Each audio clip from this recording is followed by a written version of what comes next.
नमस्कार। आज मैं हेपेटाइटिस ए के बारे में चर्चा करूंगा। ये लीवर को कैसे इफ़ेक्ट करता है और इससे हम लोग कैसे जा कर के इसका इलाज करें और इससे कैसे बचें। व्हाट इज हेपेटाइटिस, मतलब हेपेटाइटिस क्या है, यह सबसे पहले जानना चाहिए। Hepatitis is a general term meaning inflammation of the liver and can be caused by variety of different hepatotropic viruses such as ABCDE। मतलब हेपेटाइटिस एक जनरल टर्म है जो कि कई प्रकार के वायरसेस जो लीवर को इन्फेक्ट करते हैं वो ABCDE मतलब ए से लेके अल्फ़ाबेट में ई तक के वायरस का नाम दिया गया है, वो करते हैं इसको इन्फेक्शन।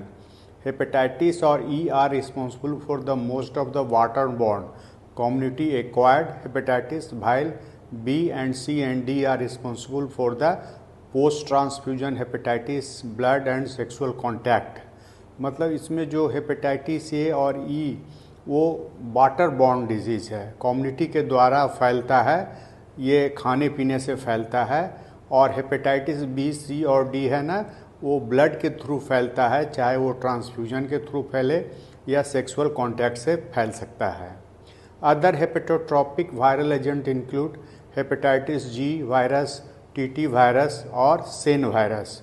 और भी कुछ हेपेटाइटिस वायरस है जो कि इन्फेक्ट कर सकता है लीवर का। उसमें एक हेपेटाइटिस जी होता है वायरस, TT वायरस होता है और सेन वायरस होता है। What is hepatitis A infection? Hepatitis A infection क्या है? Hepatitis A is caused by infection with hepatitis A virus, a non enveloped RNA virus. Hepatitis A है जो है हेपेटाइटिस ए वायरस के द्वारा होता है और यह एक इन्वेलप्ड RNA वायरस है। नॉन इन्वेलप्ड मतलब इन्वेलप्ड नहीं होता है। In human a single serotype exist, मतलब इसका कोई दूसरा स्ट्रेन नहीं होता है, ये सिंगल स्ट्रेन में मिलता है। HAV infection induces life long protection against the री इन्फेक्शन। अगर किसी को एक बार हेपेटाइटिस ए वायरस हो जाता है तो उसको लाइफ लॉन्ग इम्यूनिटी मिलता है और दोबारा उसका इन्फेक्शन नहीं होता है। It is spread via the faecal oral route, यह फीकल ओरल रूट से फैलता है through contaminated food and water and person to person spread under the poor sanitary condition. मतलब ये लैट्रिन के थ्रू निकलता है और फिर वो जो लैट्रिन होता है पानी से मिलता है, जिसको कभी कभी लोग पीते हैं, उसके द्वारा ये फैलता है। The severity of the illness increases with the age at the time of infection. और यह जो इसका सिविरिटी है, जैसे जैसे ओल्डर आदमी को इन्फेक्ट करता है वैसे वैसे इसका सिविरिटी बढ़ता है। In children less than 5 years old infection is asymptomatic और present as a acute undifferentiated febrile illness. मतलब 5 साल के बच्चों में जनरली यह एसिम्टोमेटिक मतलब कोई सिम्टम भी नहीं होता है हेपेटाइटिस ए का, और कभी कभी अनडिफ्रेंशिएटेड फेब्राइल मतलब हल्का फुल्का बुखार और हल्का फुल्का पीला पेशाब जैसा लक्षण आ सकता है। Classic hepatitis is seen in older children, adolescent and adult. Hepatitis A का क्लासिक फीचर जो है ना, बड़े बच्चों, एडोलेसेंट जवान आदमी और एडल्ट मतलब ज़्यादा वयस्क आदमी में मिलते हैं, छोटे बच्चों में नहीं मिलते हैं। In developing countries with the poor environmental hygiene condition where the most people are infected in the children, symptomatic disease is a less common and outbreak rare। Developing country जहाँ की इन्वायरमेंटल हाइजीन उतना अच्छा नहीं होता है, इसमें बच्चों को इन्फेक्शन हो जाता है जो कि बहुत कम सिम्टोमेटिक होते हैं और उसमें आउटब्रेक भी बहुत कम मिलते हैं। India is a country with the intermediate endemicity. India एक ऐसा देश है जहाँ की यहाँ इंडेमिसिटी बीच बीच में है, न हाई है न लो है। Hence, a subset of population which is of good socio-economic status escape infection in childhood and get symptomatic disease as adult। इसीलिए जो हायर सोशियो इकोनॉमिक स्टेटस के आदमी हैं उसमें बच्चे में इन्फेक्शन कम होते हैं, लेकिन वही जब बड़ा होते हैं तो उसमें चांसेस रहते हैं हेपेटाइटिस ए इन्फेक्शन होने का। Clinical features: the incubation period ranges from 10 to 15 days, median 30 days, during which the patient remains asymptomatic despite active replication of the virus। तो इसका इंक्यूबेशन पीरियड 10 से 50 दिन होता है और मीडियन 30 दिन होता है। और इस पीरियड में मरीज जो है ना एसिम्टोमेटिक रहते हैं, मतलब कोई लक्षण नहीं होता है, लेकिन मनुष्य के शरीर के अंदर वायरस का ग्रोथ होते रहता है। इंक्यूबेशन पीरियड उसको कहते हैं जब वायरस हमारे शरीर में प्रवेश करता है और लक्षण हमारे शरीर में उस बीमारी का दिखाई पड़ता है। इस पीरियड को हम लोग इंक्यूबेशन पीरियड कहते हैं। Thereafter, there is a short prodromal phase lasting for up to a weeks, characterized by symptoms like loss of appetite, fatigue, abdominal pain, nausea and vomiting, fever, diarrhea, dark urine and pale stool. उसके बाद incubation period के बाद प्रोडर्मल phase आते हैं, जिसमें मरीज को जा कर के लॉस ऑफ एपेटाइट मतलब भूख नहीं लगता है, फैटिक थकान हो जाता है, एब्डोमिनल पेन पेट में दर्द हो सकता है, नौसिया और वोमिटिंग उल्टी का लक्षण या उल्टी होने लगता है, फीवर होता है, डायरिया भी हो सकता है और उसका यूरिन डार्क कलर का हो जाता है और जो स्टूल होता है पेल या उजला हो जाता है। In older patient the prodromal phase is followed by a icteric phase during which jaundice develop at total serum bilirubin level exceeding 2 to 4 milligram per decilitre, liver enzyme in hundreds और thousands. Prodromal phase के बाद मरीज में इक्ट्रिक phase होता है जहां पर jaundice दिखाई पड़ता है। इस दौरान मरीज का टोटल सीरम बिलिरुबिन 2 से 4 मिलीग्राम डेसीलीटर से अधिक बढ़ जाता है और जो लीवर का इंजाइम सब है वो 100 से 1000 गुना तक बढ़ सकता है। The icteric phase generally begins within 10 days of initial symptom. Icteric phase जो होता है जिसमें जॉन्डिस डेवलप करता है वो इन्फेक्शन के 10 दिन के बाद तक डेवलप कर जाता है। Fever improves after first days of the jaundice. Jaundice जैसे ही दिखाई देने लगता है तो फीवर में सुधार होने लगता है। During the next few weeks in the convalescent period patient shows complete recovery. और उसके बाद कुछ सप्ताह में मरीज जो है ना पूरा रिकवर कर जाता है। In around 0.1 to 1% of the patient, extensive necrosis of the liver occur during the first 6 to 8 weeks of the illness. In this case, high fever, marked abdominal pain, vomiting, jaundice, and the development of hepatic encephalopathy associated with the coma and seizure occur. मतलब 0.1 से 1% मरीजों में काफ़ी ये severe होता है, जिसमें मरीज़ को जाकर के 6 से 8 सप्ताह के बीमारी में मरीज़ को काफ़ी तेज़ बुखार होने लगता है, पेट में दर्द होने लगता है, उल्टी होने लगता है, जॉन्डिस ज़्यादा हो जाता है और कभी कभी मरीज़ बेहोश और कोमा के बाद झटका आने लगता है। These are the sign of fulminant hepatitis which is more common as the age advance and lead to death in 70 to 90% of the patient। और इस तरह के सिम्टम वाला को हम लोग फल्मिनेंट हेपेटाइटिस कहते हैं। यह अधिक एज के लोगों को होता है जिसमें डेथ 70 से 90% को हो सकता है। यह सिर्फ 0.1 से 1% में होता है, अदरवाइज हेपेटाइटिस से मरीज हमेशा रिकवर कर जाते हैं।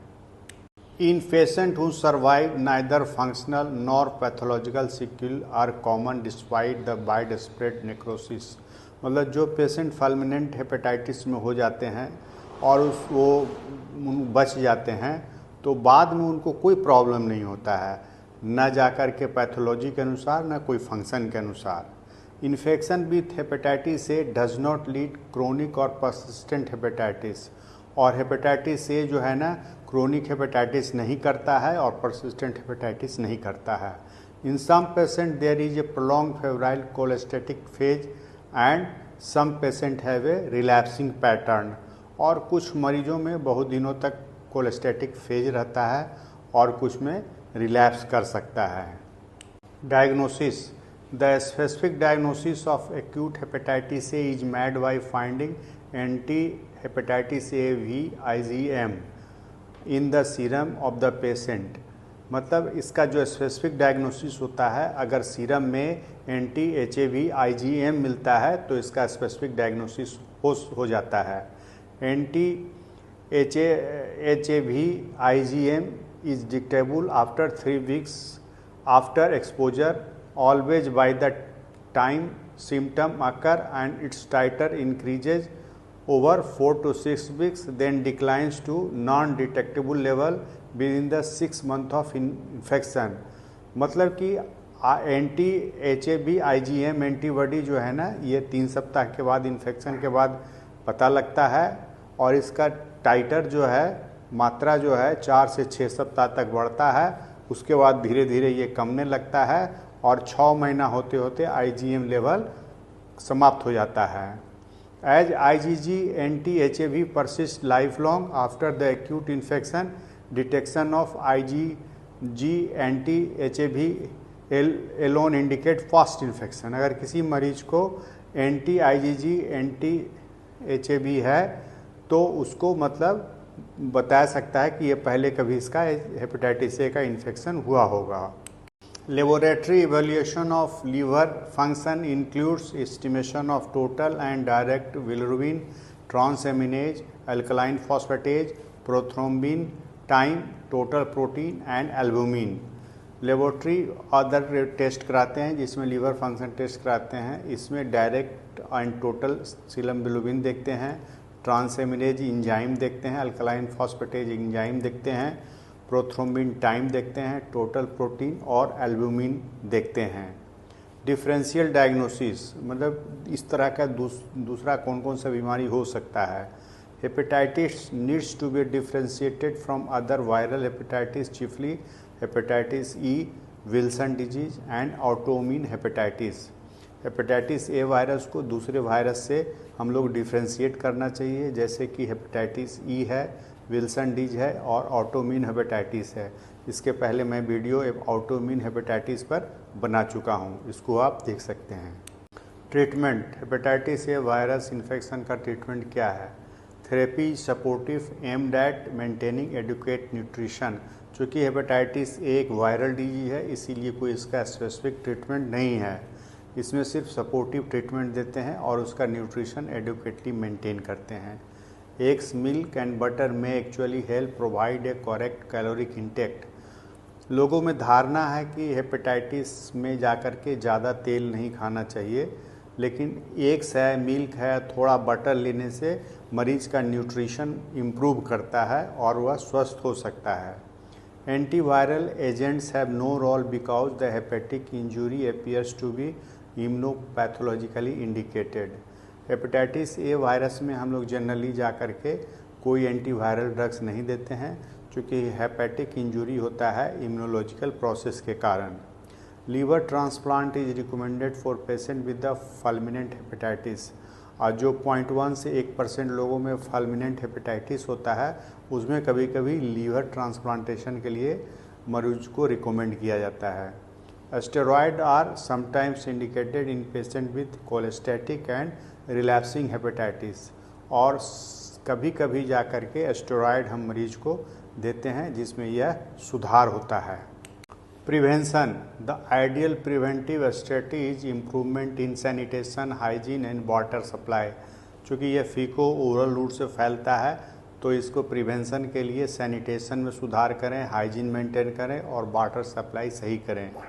Immunisation is very effective to prevent hepatitis A infection, discussed in the next slides. Immunoglobulin G may be used for the post-exposure prophylaxis if administered within 2 weeks of exposure. It either prevents or attenuates severity of the disease. मतलब इसका सबसे अच्छा preventive measure है immunisation अगर करवा दिया जाए, जो कि नीचे स्लाइड में बताया गया है, लेकिन चूँकि इसका वैक्सीन महंगा मिलता है। और दूसरा तरीका है कि इम्यूनोग्लोबुलिन्स, अगर कोई ऐसा मरीज है जो कि हेपेटाइटिस ए का एक्सपोजर हो गया है, तो उसमें हम लोग इम्यूनोग्लोबुलिन देते हैं ताकि मरीज को ये बीमारी को रोका जा सके या इसका सिविरिटी को कम किया जा सके। Wash hand with the warm water and soap for at least 20 seconds before and after handling the raw foods. मतलब कभी कभी आप सब्जी वगैरह का लाते हैं, उसको प्रोसेस करते हैं, तो उसमें अपने हाथ को जा कर के 20 सेकेंड तक सुसुम पानी और साबुन से धोना चाहिए। thoroughly wash hand after using the washroom and changing diapers for the protection against hepatitis A as well as other foodborne disease। और अगर आप जाकर के टॉयलेट जाते हैं या किसी का डायपर या चेंज करते हैं तो उस हालत में भी आपके हाथों को अच्छी तरह से धोना है ताकि इस बीमारी को रोका जा सके। Conduct regular frequent cleaning and sanitizing of the cutting boards and utensil use in processing to help minimize the likelihood cross contamination. और इसको रोकथाम के लिए अपने जो कटबोर्ड है उसको अच्छी तरह से और बर्तन को अच्छी तरह से साफ़ करें, उसको सैनिटाइज करें ताकि इस बीमारी को रोका जा सके। Hepatitis A vaccine. Hepatitis A vaccine दो प्रकार का होता है, एक होता है इनएक्टिवेटेड वैक्सीन जिसको किल्ड वैक्सीन भी बोलते हैं और दूसरा का लाइव वैक्सीन। हेपेटाइटिस ए का लाइव वैक्सीन है। अब इसको हम लोग डोज, रूट और साइट के बारे में चर्चा करेंगे। तो इसको 0.5 ml देते हैं 720 इंटरनेशनल यूनिट इंट्रामस्कुलर डेल्टॉइड में देते हैं इनएक्टिवेटेड वैक्सीन को, और लाइव वैक्सीन को 0.5 ml देते हैं ईवी इंट्रामस्कुलर देते हैं और डेल्टॉइड में देते हैं। Schedule national IAP 2021 national programme में इसको इंक्लूड नहीं किया गया क्योंकि ये वैक्सीन बहुत कॉस्टली होता है। 1 साल से ऊपर बच्चे में इनएक्टिवेटेड वैक्सीन हम लोग लगाते हैं, 2 डोज देते हैं, 6 महीने के अंतराल पर देते हैं। अगर कोई 18 साल से उम्र का है तो इसको हायर डोज देते हैं, 1440 यूनिट देते हैं और वही 2 डोज देंगे। उसके बाद में लाइव वैक्सीन नेशनल प्रोग्राम में नहीं है और 1 साल से ऊपर बच्चे में ये सिंगल डोज में देते हैं लाइव वैक्सीन को। एडवर्स रिएक्शन क्या हो सकता है? लोकल पेन, हेडेक और मैलेज हो सकता है। लाइव वैक्सीन में भी सोरनेस, इरिथमा, फीवर और मैलेज हो सकता है जो आमतौर वैक्सीन में दिखाई पड़ता है। कंट्रा इंडिकेशन क्या है इनएक्टिवेटेड वैक्सीन का? Anaphylaxis after previous doses. अगर फर्स्ट डोज में अगर किसी को एनाफाइलेक्सिस हो जाए, रिएक्शन हो जाए तो इसको हम लोग नहीं देते हैं। और लाइव वैक्सीन में क्या है जाके कंट्रा इंडिकेशन? हाइपर सेंसिटिविटी टू एक प्रोटीन्स, इम्यूनोडिफिशिएंसी स्टेट है, केमोथेरेपी चल रहा है और रेडियोथेरेपी चल रहा है, तो लाइव वैक्सीन हम लोग नहीं देते हैं। स्टोर के कब कर सकते हैं? 2 से 8 डिग्री में कर सकते हैं इनएक्टिवेटेड वैक्सीन को, और लाइव वैक्सीन को भी 2 से 8 डिग्री सेंटीग्रेड में हम लोग स्टोर कर सकते हैं। Who can get vaccinated for hepatitis A? Hepatitis A के विरुद्ध किसको वैक्सीन लगनी चाहिए? All children at the age of 1 year. सभी बच्चों को 1 साल की उम्र में यह वैक्सीन देनी चाहिए। Travellers to the countries that have high rate of hepatitis A, मतलब वो यात्री को लेना चाहिए जो कि उस देश में जाना है जहाँ की हेपेटाइटिस ए ज़्यादा फैला हुआ है। Family member and care giver of recent adoptee from the countries where hepatitis A is a common. और उस फैमिली और जो उस बच्चे को देखभाल करते हैं जिन्होंने गोद लिया है उस देशों में जहाँ हेपेटाइटिस ज़्यादा ए है।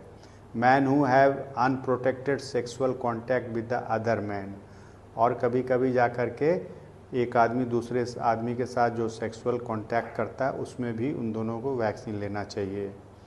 User of infection and illegal drugs, और जो इलीगल ड्रग्स जो करते हैं एडिक्शन में हैं उनको ये वैक्सीन लेना चाहिए। People with the chronic life long liver disease, hepatitis B और हेपेटाइटिस सी, जो मरीज पहले से लीवर के बीमारी से पीड़ित हैं, खासकर जो हेपेटाइटिस बी और हेपेटाइटिस सी के, तो हेपेटाइटिस ए वैक्सीन उनको लेना चाहिए। People who are treated with the clotting factor concentrate, और उन लोगों को हेपेटाइटिस ए लेना चाहिए जो बार बार जा कर के क्लॉटिंग फैक्टर कंसनट्रेट लेते हैं, खासकर हीमोफीलिया के मरीज को।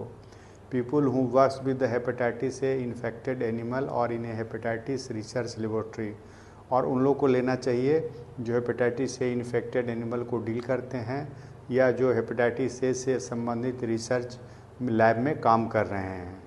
धन्यवाद। ये वीडियो अगर आपको पसंद आए तो इसे लाइक करें, शेयर करें और चैनल सब्सक्राइब करें। अगर आप कुछ पूछना चाहते हैं तो कमेंट बॉक्स में लिखें। चैनल सर्च करें @DR उमेश मेडिकल से करें।